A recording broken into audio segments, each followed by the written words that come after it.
shower in a while, and she had this extreme smile to her face, constantly as if someone had stapled her face into that expression. I didn't think much about it until I noticed that she started trying to make eye contact with me. Since she walked by my window so often, I often caught her in the corner of my eye and unintentionally looked at her. Every time she got eye contact, she would start giggling or laughing uncontrollably. This went on for a week or two. I just thought that she was mentally ill or something and didn't think much about it. Then one day she walked past an insane amount of times, as in 15 to 20 times in a couple of hours, and each time she was constantly looking into my window while walking by. This is when I started getting uncomfortable. After unintentionally getting eye contact again, I quickly turned my eyes to my computer, only to see in the corner of my eyes that she has stopped, standing outside my window and looking right at me, laughing uncontrollably with that creepy smile on her face. I quickly pull the curtains and try to ignore it when I hear the doorbell. I open the door and there she is. I'm alone home and starting to get some serious creeps. I was at the time babysitting my friend's poodle and I pick it up to use it as some kind of protection. Stupid, I know. I say hi and she responds with a very, very happy hello. She then says, "Now it's your turn."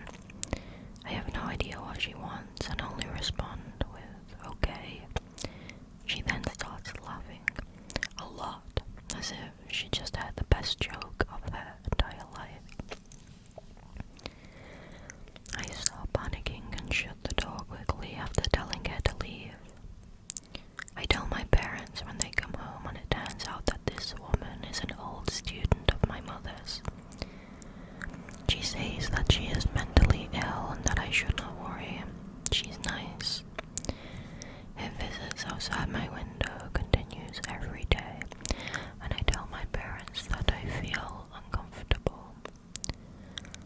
They then try to talk to her to see what's up. My mum asks her why she does it, and she tells her that her and I have some kind of supernatural connection in our heads, and that her and I have conversations with each other through some kind of telepathic way. We are made for each other and are madly in love. That's when my parents start to get concerned. Her visits continued on a daily basis, and we visit the police to see what can be done. Their answer is that we can't do shit because of the stupid laws in my country. She often rang my doorbell, but I had the sense not to answer. I noticed that as time went on, she got worse and worse mentally. She started to show aggressive behavior against my parents when they asked her to leave. I have actually never seen my dad so uncomfortable and overprotective as he was at this time. He was worried, sick. One day something happened that was enough for me. It was Friday night and I was home alone. I was watching TV and heard strange noises from the street.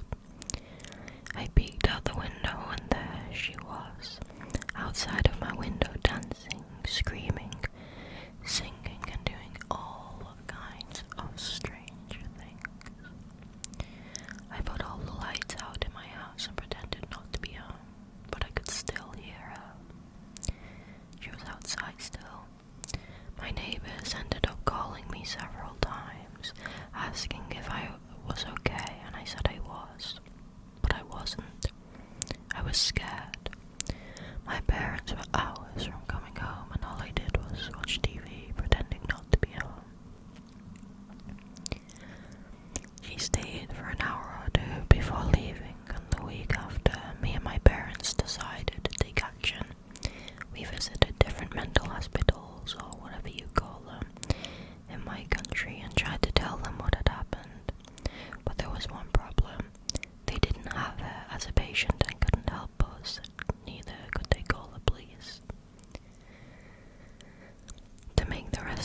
story short, it has been way too long already.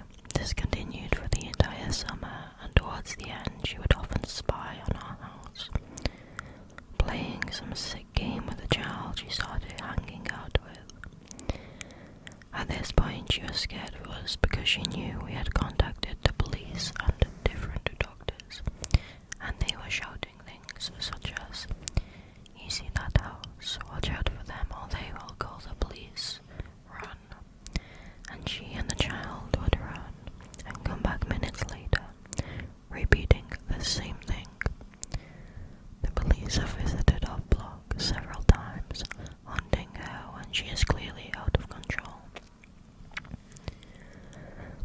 There are so many incidents I can tell you about this story, but it would take way too long to tell everything.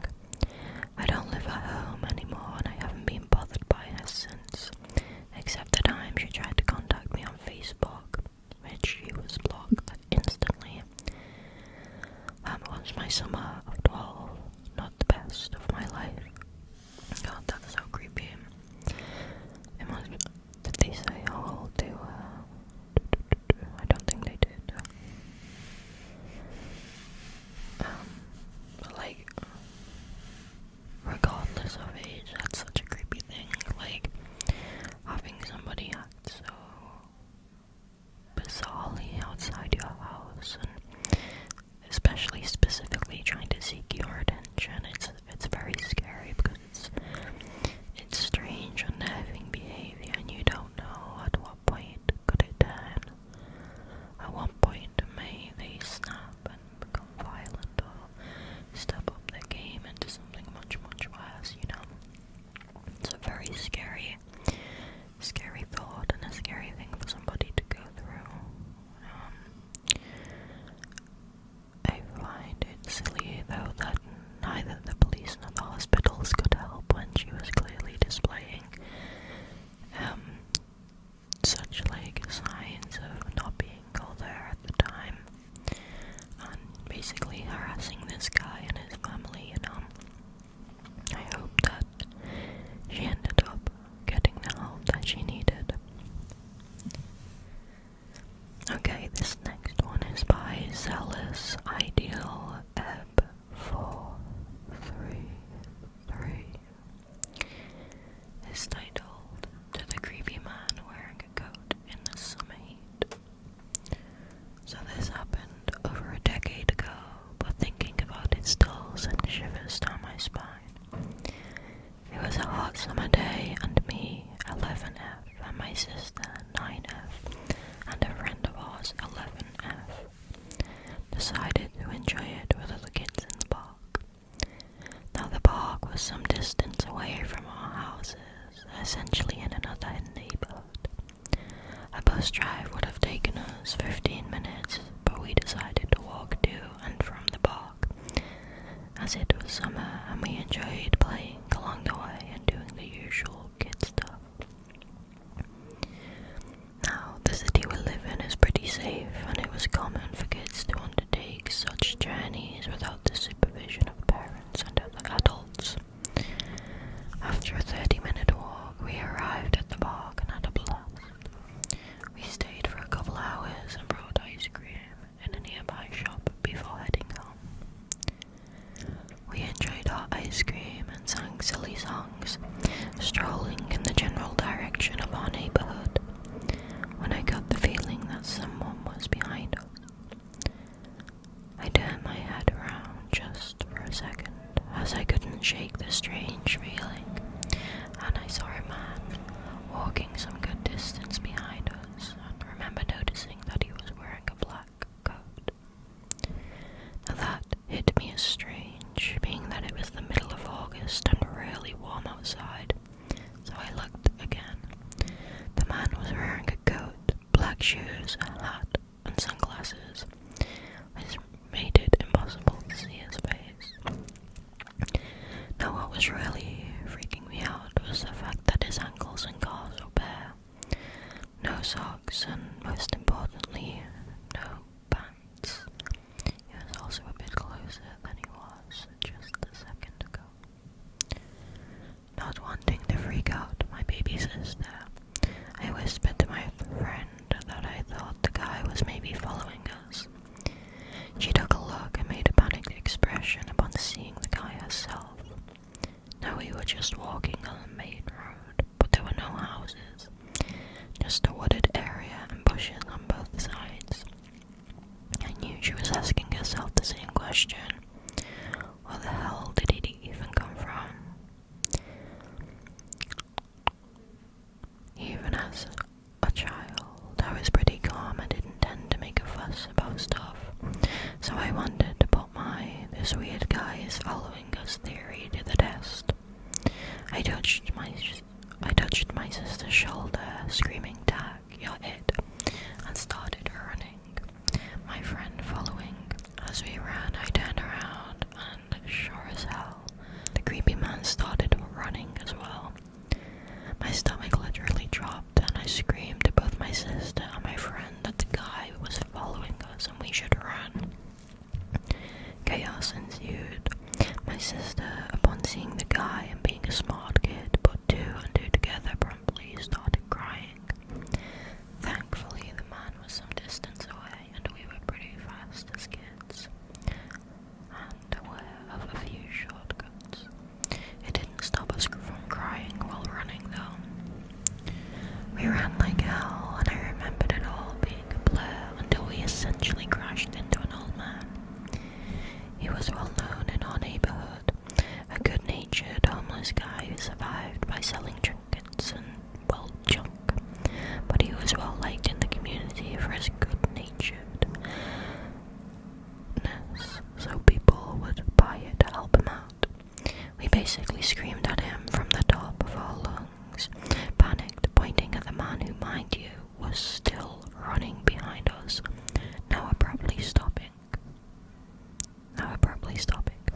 The old man rushed us home, saying he would take care of it. To this day, I couldn't thank him enough. We made it safely to my friend's house, where her grandmother did her best to calm us down. Sometime after, the old man told my grandmother that he was sure the guy was following us and had ill intentions, saying that he stopped him and tried to sell him some broken watches so we could run.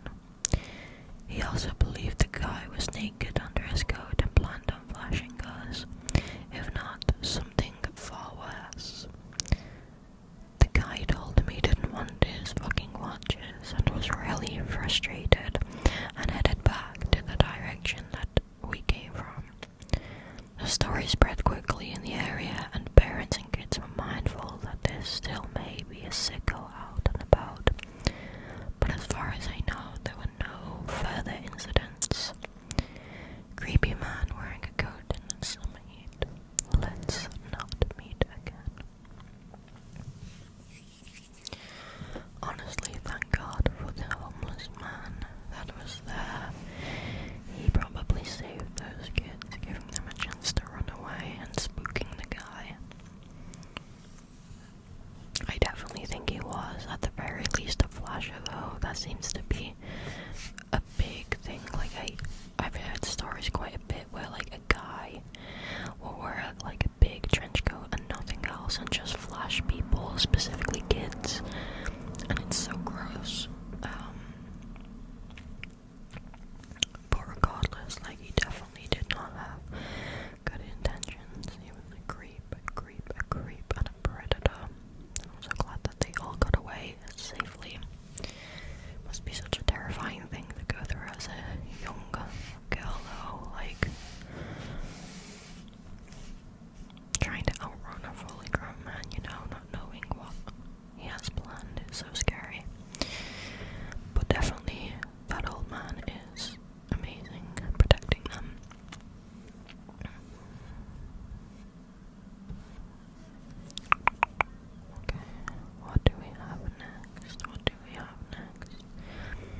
I worked at Six Flags last spring/summer, while technically a freelance arts company leasing vending spots there.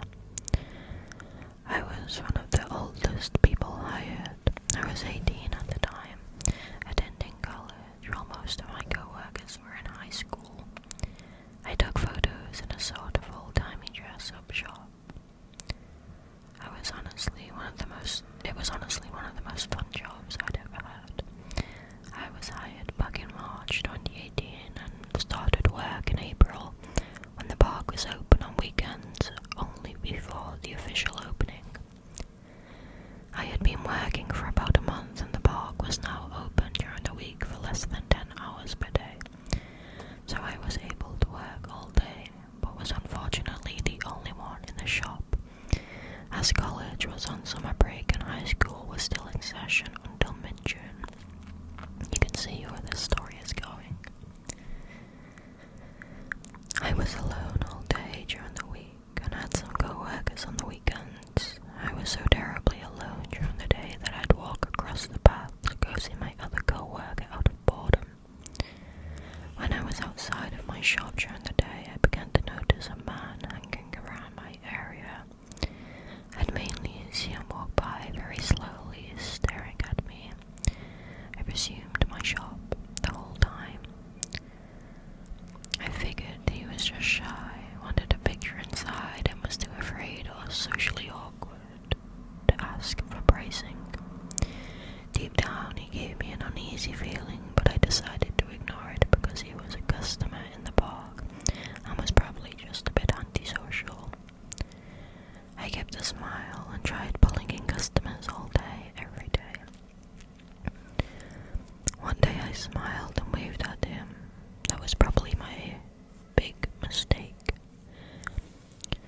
He walked over briskly to stand in front of me and stare at me. I was creeped out.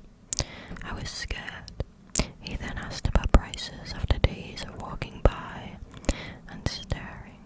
I breathed a sigh of relief and started going through my memorized sales pitch. After I finished, he started to smile. Not a normal smile, one that made my skin crawl. He leaned in so close I could smell his breath. He asked how much it would be for him.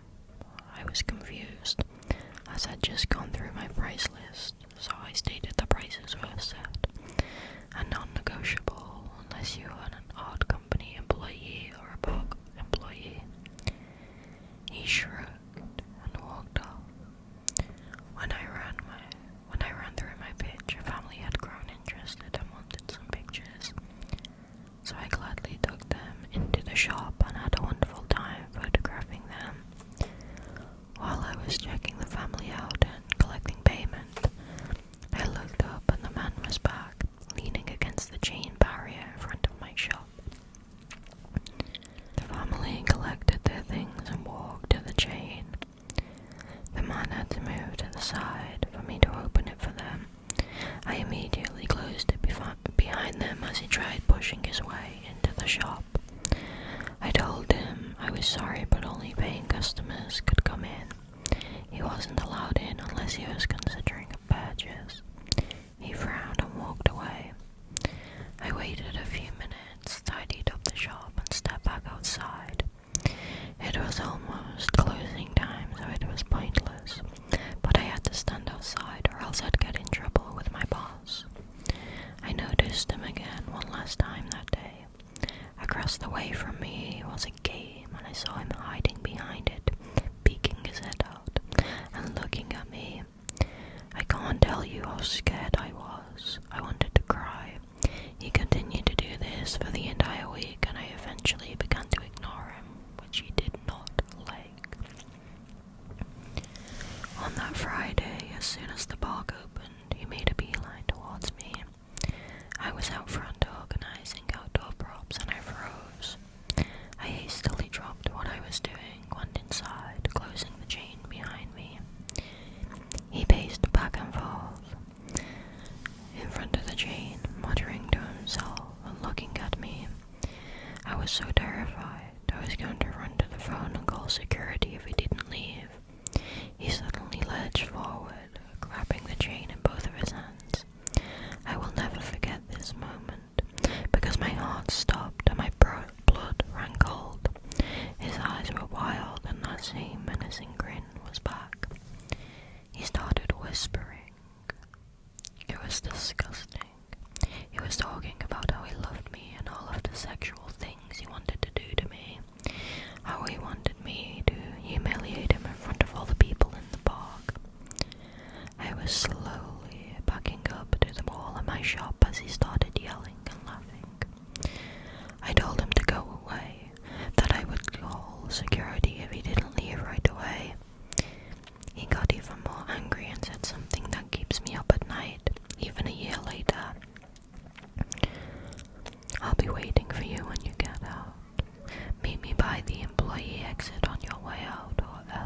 walk me to a secret exit to the employee parking lot so I wouldn't see the man.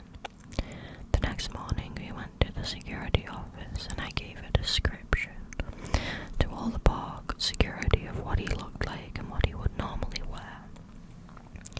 I went back to my shop with 2 co-workers and not even 5 minutes later here he came, strolling over with an angry look on his face. I hadn't met him and he was furious. My co-workers noticed my panic as I ran and hid in the back. I hadn't told them of my situation yet, and when I did, they told me they wouldn't leave me alone even after their shift was over. Seeing as I was the closer, and they didn't want me to be left alone, I called security and told them what he was wearing so they could update the information. They posted a security officer outside of my shop. He seemed to disappear because of that. When the officer left to take care of something, he came back. Security realized that every time a clothes officer was around, he would hide. So they posted a plainclothes officer from across my shop, posing as a customer. I was being used as bait ultimately, but I felt it was important to get him out of the park. Security eventually apprehended him later that day as he was headed towards my shop. They asked me for identification on him and I remember breaking down and sobbing. The officer comforted me. Finally, this nightmare was over. He never physically threatened me or wielded a weapon, but he was doing enough verbal threats to make me fear for my life. They banned him from all 6 Flags parks around the country, revoked his membership status and took him into custody.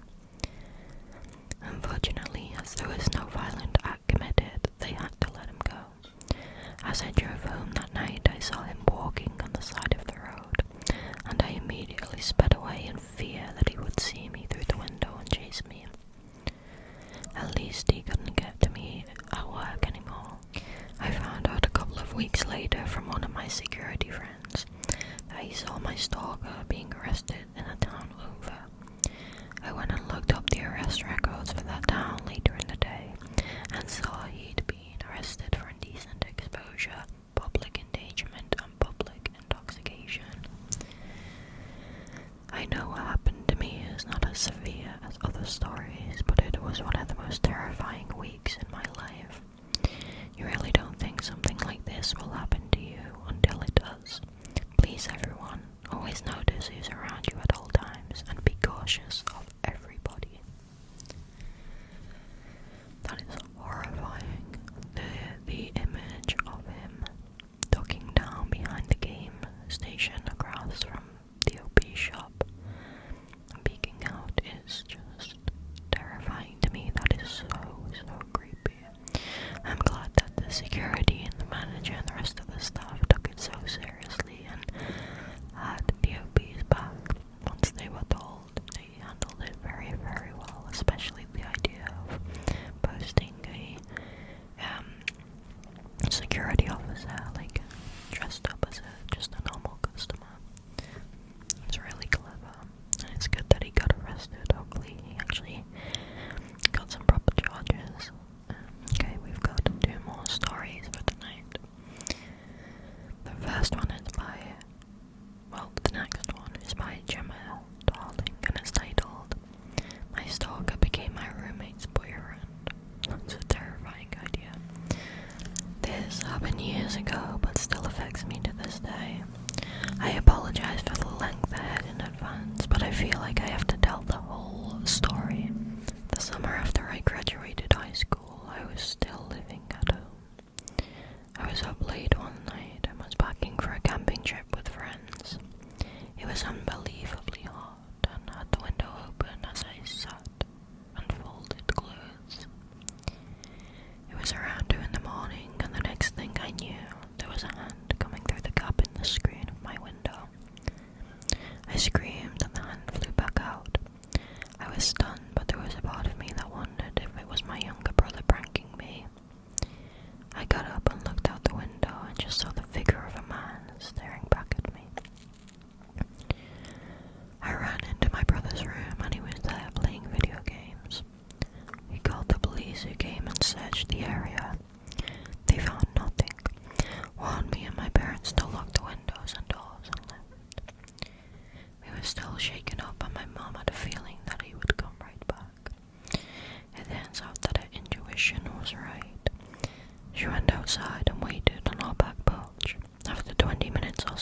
saw a man dressed in black slink into our backyard along the tree line.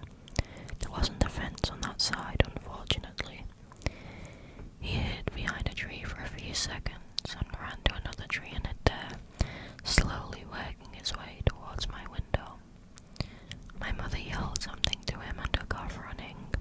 The police came back out again and found no trace of him. I never opened that window again, not even the curtains. My parents installed some motion detecting lights and that seemed to be the end of that. About 6 months later, my friend and I got an apartment downtown together. We were really excited as this was our first place on our own. The apartment wasn't exactly the best quality, but it was so fun to be living in the city. The downside was that it was street parking. After a few weeks, my car was broken into. Nothing was taken but a single rose sat on the passenger seat. It was creepy, but I vowed to be vigilant and safe. I always tried to park close to the entrance near the lights, but often it was difficult to get those spots and I would often have to park further away on darker streets. Things quickly began escalating at this point.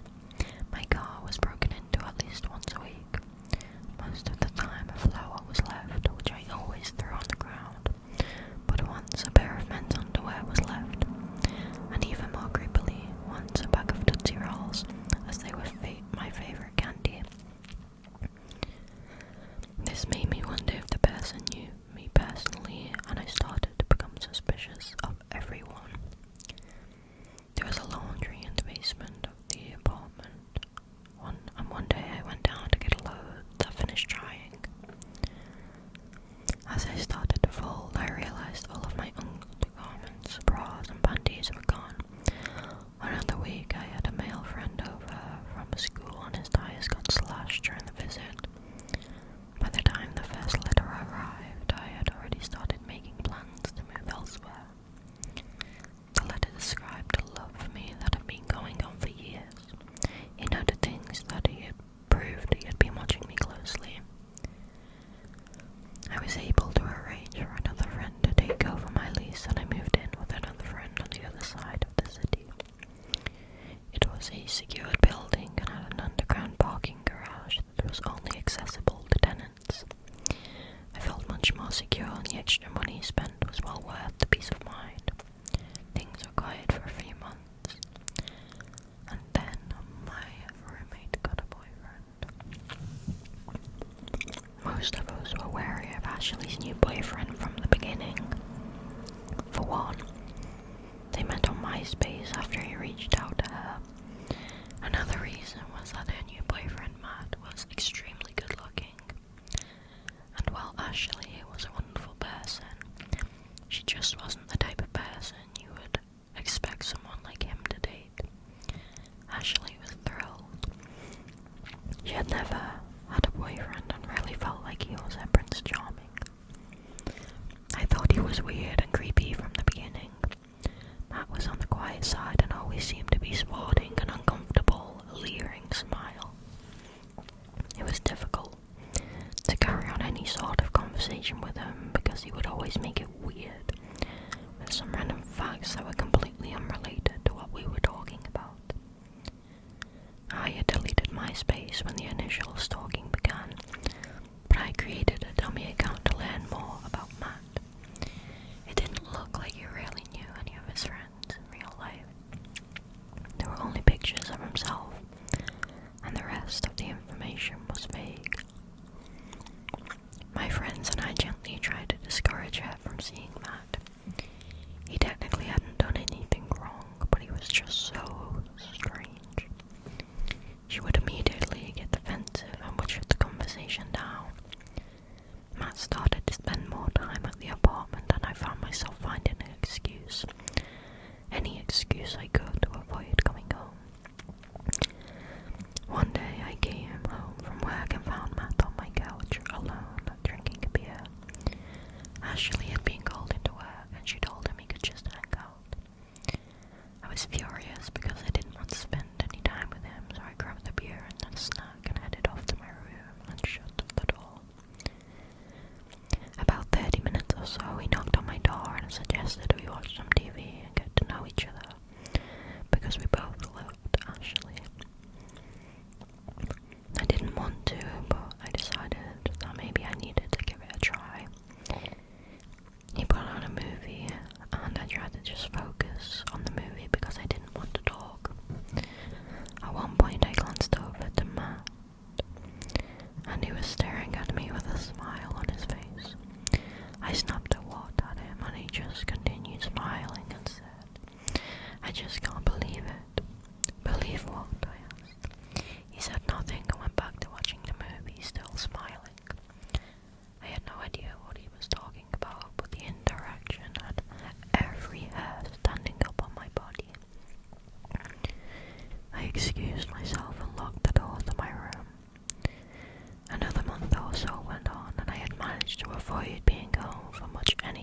jaw started beating through my chest.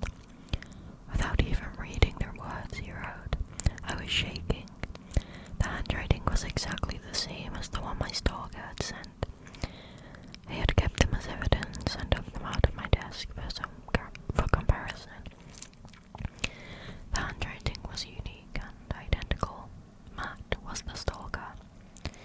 I called the police first. As they were on the way, I called Ashley and asked her to come over. She was at work, but said she would be there when she could. I was terrified to tell her because I knew she would be shattered. The police took a statement from me and actually went to Ashley's work to get more information from her. And they ended up breaking the news. Apparently Ashley called Matt and left a furious message, even though the cops told her not to say anything, and he completely disappeared after that. There was no Matt or anyone matching his resemblance at the place he said he worked. Ashley had never been to his apartment because he said he had been staying with friends while trying to save up money for a trip to Europe. His family lived out of state and she had never met a friend of his because he said they had a falling out because he was choosing to spend so much time with Ashley. It was all lies, and in the end she was dating a stranger. We don't even know if Matt was his real name. The cherry on top of the whole thing was when we went through Matt's things. He had left everything when he disappeared, and Ashley and I decided to go through everything. There was a duffel bag that was full of gym clothes, but in one of the compartments there were about 10 pictures of me. All were taken from far away with the exception of one of me sleeping. The sheets were current, so I knew it had to have been at the current apartment before I started locking the bedroom door. A few pictures dated back to before the incident at my parents' house, which made us link and think that that was him as well. 2 pairs of my missing underwear were there, and I shudder to think of what he did with the rest. A Starbucks lid with my red lipstick marks, a necklace I hadn't even noticed was missing, a few other random sick souvenirs. The police never tracked him down. I decided to accept an opportunity overseas that I had been considering and got the hell out of there. Unfortunately, Ashley and I quickly drifted apart. She had a really hard time accepting that her first love was a complete psycho. I think I had some underlying anger, maybe misplaced, for believing all of his lies and letting him into our eyes. I don't know what his end game was. Would he have tried to hurt me, or was he simply content with being in my world? I'll never know. Being stalked changes you. Even when I lived across the world, I looked over my shoulder everywhere I went. I still have no social media accounts attached to my real name. I am married with children and know that he moved on to torment some other poor woman. But every time I visit my hometown, I am tense and keep a low profile. Part of me will always worry that Matt will resurface again.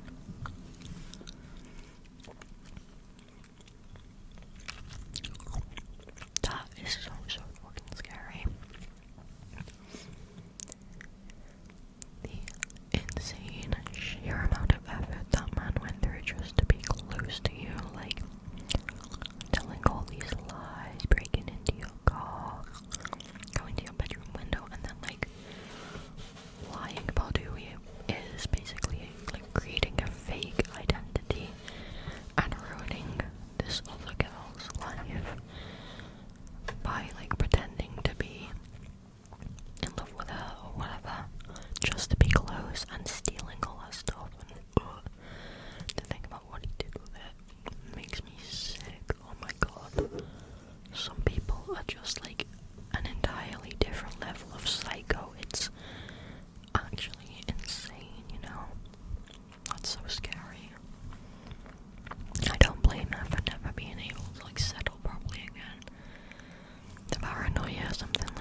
safe gotten more and more jumbled and foggy with time.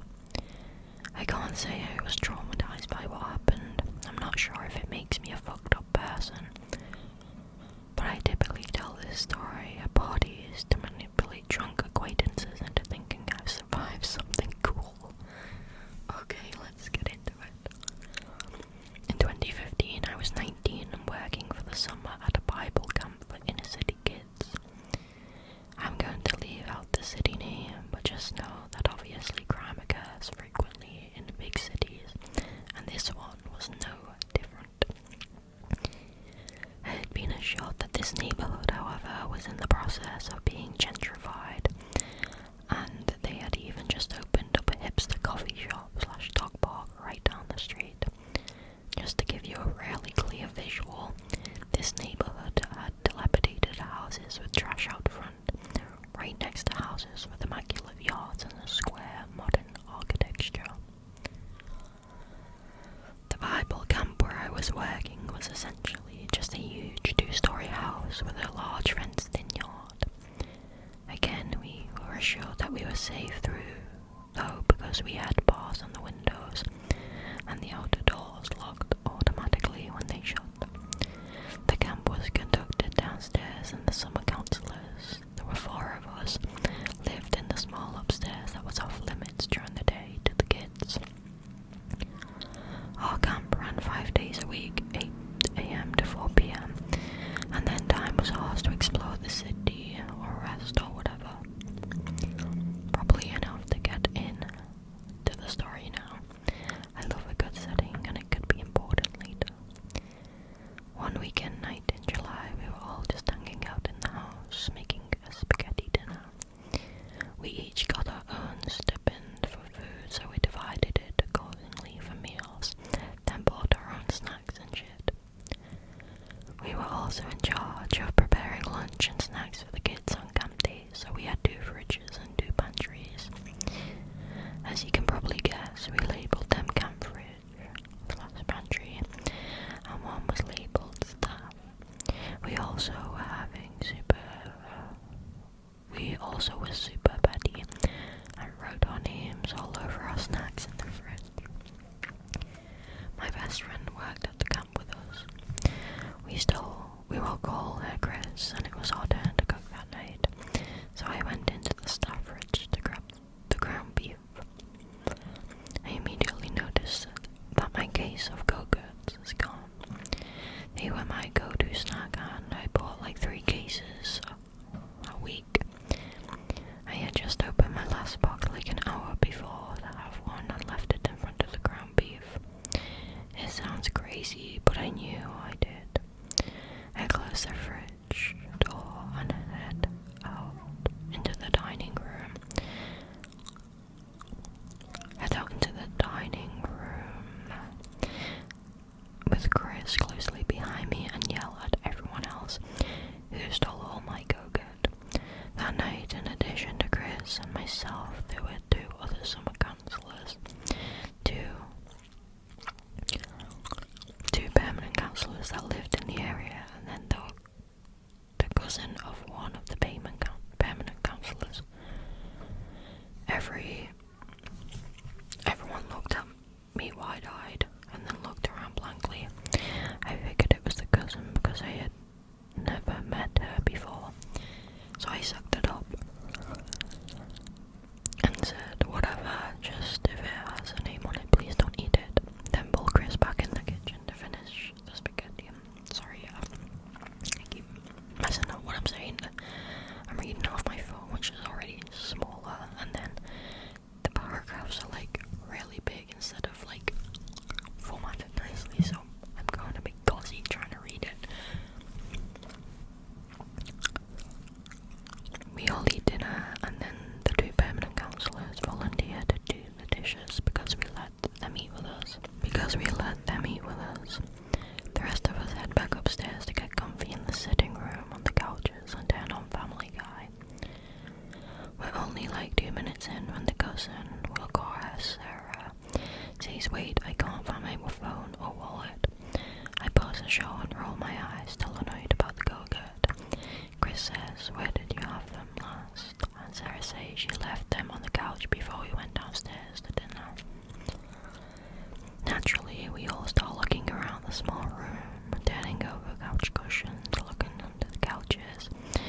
goes out of the door frame and there's no response. I looked at Chris like, what the fuck, and she's looking back at me confused because she never saw the hand. I quickly explain what happened and then we both jump up and head to the top of the stairs. We yell down for the others and they yell back that they haven't found them yet. By this point I'm freaked out because he was up here with us. Of course, we're those people though, and we start looking around upstairs.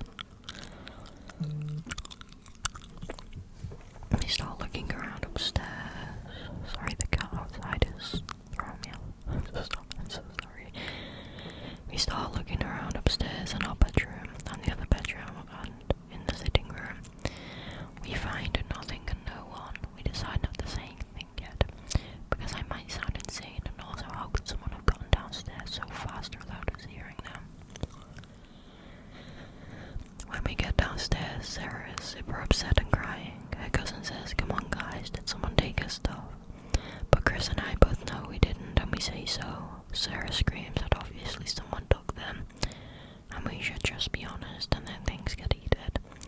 I finally decide then to tell them about the hand, because I feel like it will maybe reduce the tension between us. It does, but then everyone panics. We run around the house like maniacs, looking in every closet or hiding place the kids use, and find nothing or no one. We end up calling our camp director to come over because the situation has just evolved into chaos. When he gets there, we're all sitting huddled in the foyer, freaked out, and we explain what we can. He just doesn't seem convinced that someone was in the house and threatens to call the cops if one of us doesn't give Sarah back her things. Well, none of us fess up, so he calls the cops and they come over and search the property and take our statements. It seems so dumb as we repeat our stories, but we didn't have much to go off, but a feeling they do already report for stolen property that makes Sarah feel better at least. With the house secure, everyone leaves except for us four summer counselors who live there. We spend the night in the same room with the door barricaded, reassuring ourselves that we're being stupid, and the phone and wallet will actually turn up somewhere random and we will all laugh about it. Fast forward a few days, we've relaxed a bit. We haven't found Sarah's things like we expected, but nothing else weird has happened, and we've been occupied with the kids and the job in general. The kids have all gone home at this point, and it's just the four of us again at the house. We finish cleaning up outside, lock the gate, and head in the dining room door. We're all hungry and want snacks. Chris gets to the kitchen first and says someone left the kitchen door open again. I mean, it's kind of weird, but kids go in and out that door all day. So all of the doors to be opened this is the least bit weird. She shuts it, and then I notice that the stuffed fridge door is also cracked open. Then who knows what possessed me, but I go, "Oh no, y'all, he's back." We all laugh because we think this is ridiculous. Chris grabs a broom and holds it as a weapon and says, "Let's get him, girls." She starts to throw open the pantry door, screaming, "Where the fuck are you, motherfucker? And we know you're in here, show yourself." I'm following behind her laughing, but I start to inexplicably feel uneasy and nervous. She continues her charade into the next room, throwing open 2 more closet doors, then moves it into the front room and opens that closet door. She starts another confident, "We know you," when she stops mid-sentence and screams so loudly the skin on my neck prickles. Then she throws the broom in the closet and sprints out the front door, leaving it open. My heart is pounding so hard at this point, but I think she's messing with us, so we turn around and go the other way into the foyer and out the front door. I see her booking it down the street towards the coffee shop, and I'm like, okay, what is she doing? As soon as I turn back around to find the others, he's just there. An older man, looks really dirty, has hardly any teeth. He's just grinning at me. He has his hand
How long had he been in the house?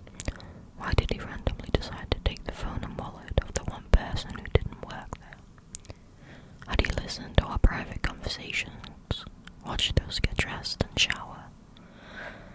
How much food had he stolen that we didn't notice?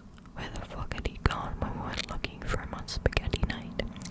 What hiding places did we miss? Was he under my bed at night or at any point during my stay? I don't know all these answers, and I know I'll never have them, but I'm thankful our interaction wasn't worse, I guess. So creepy grinning squatter who lived among us for God knows how long. Let's not meet.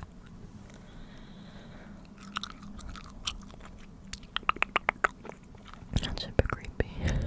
That's super creepy. He probably was just some like homeless guy or something. Just like most squatters are. Most squatters seem to not have ill intent and just want to live somewhere and take food for free. Hopefully that was the